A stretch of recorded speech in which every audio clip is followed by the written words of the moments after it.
Considered a must-win state for the Republicans and represents the changing demographics of America. Here on the wide southern porches of North Carolina, the future of this election may be decided. North Carolina voters, I think, people care about this state so much, and they care about its rich history and its future. A true swing state, North Carolina is a rarity in recent elections. President Obama won it in 2008, only to lose it in his 2012 re-election bid. Who do you think is going to win this state? Sad to say, it may be Trump. Hillary will win. It's a fast-changing state. It has a tradition of being a Republican stranglehold, but the Democrats have begun to make this a truly competitive state. The North Carolina voters I spoke with were concerned about a range of issues. Foreign affairs, race relations in the community, Second Amendment, tax plans in general. But one came up with the greatest frequency. The economy. The economy. The economy. Since we're here at a grocery store, which of the two candidates do you think actually knows how much a gallon of milk costs? Oh, I don't think either one of them know that. Undecided voters like Chad Summers says he's frustrated by this election. Out of all the citizens of the United States, we could come up with two candidates who were more favorable than the ones that we have to choose from. First-time voters Andrew and Samantha agree. I believe Gary Johnson will do the best job. Clinton has been here 10 times, Trump 13, and the nation has watched as North Carolina has been thrust into the national spotlight over its LGBT bathroom law and police shootings of black men that resulted in race riots in Charlotte. Those issues important to the voters here. We need to really push for community policing. But more than anything, the people I meet speak of their families and the impact this election will have on generations to come. We should have a president that will make our country better and everything safe to play on and do. And you know, every single voter I spoke with here, even the undecided, say they absolutely plan on casting a ballot. The candidates are taking notice. Donald Trump spending $6 million here and Hillary Clinton $20 million. Lana Zach, ABC News, Raleigh, North Carolina. We turn back to our coverage of Hurricane Matthew now, and it is making problems for millions of Americans who are being forced to evacuate. But just imagine if you had planned a destination wedding this week in the Bahamas. That's the case for a Houston couple who planned to get married on a cruise ship because they wanted a simple, stress-free wedding. So much for that. Their flight to Miami, where the ship was supposed to leave Friday, has been canceled. However, adding to the hassle, the couple says Carnival is posting on its website that the cruise may still depart.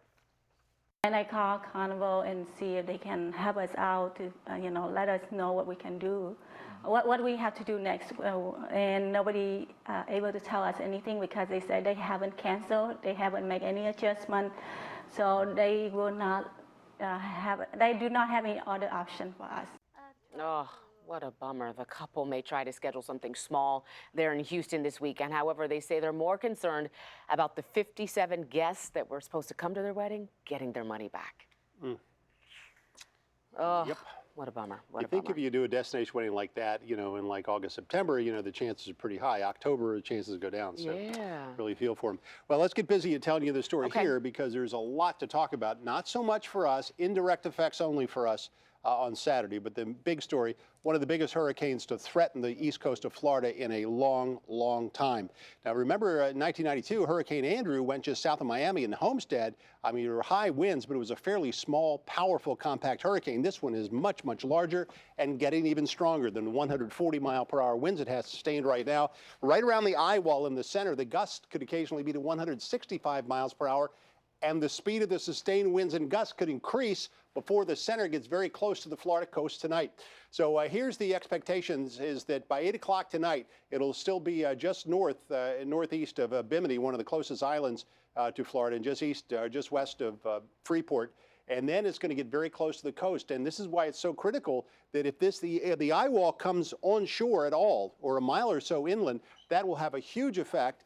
If it stays just a few miles offshore, it'll be a little better effect. It'll change the wind directions around, but anywhere it approaches, whether it comes on or not, there is going to be a lot of damage and a lot of flooding because the incredible wind and power of the surf as it surges to the west and then surges right up the coast ahead of the storm. Eventually, it's going to kind of do one of these little numbers and spin around out to sea and weaken, but notice it's going south, not anywhere in our direction. So here's the story now as we look forward for the next couple of days. This becomes the huge kind of conglomerated web right now of where this thing will behave over the next 4 or 5 days. But the initial part, tonight, tomorrow morning, that's the big concern as it goes Florida, northward to Georgia and South Carolina. Wind gusts now 42 at Mayport, Florida. These are the highest gusts so far, but those will continue to increase. Just one computer model gives an idea of future wind gusts here by late tonight.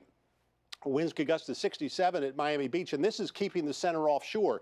83-mile-per-hour gust at Melbourne, and then in time as it goes north, the gusts really increase. 60 miles per hour in Jacksonville, 74-mile-per-hour gust tomorrow morning in Savannah, and the gusty winds continue up the coast. Now, we may get some winds out of the north here on Saturday, but that's not going to be from the hurricane itself. It's going to be the difference of the air pressure between the deep low pressure there and higher pressure to the north. So just one thing we have to watch very, very closely. We're going to pay a special attention to the radar because we'll be able to actually track the hurricane and see whether it makes landfall or not. We'll be back with you in just a couple minutes as we continue here on ABC 7.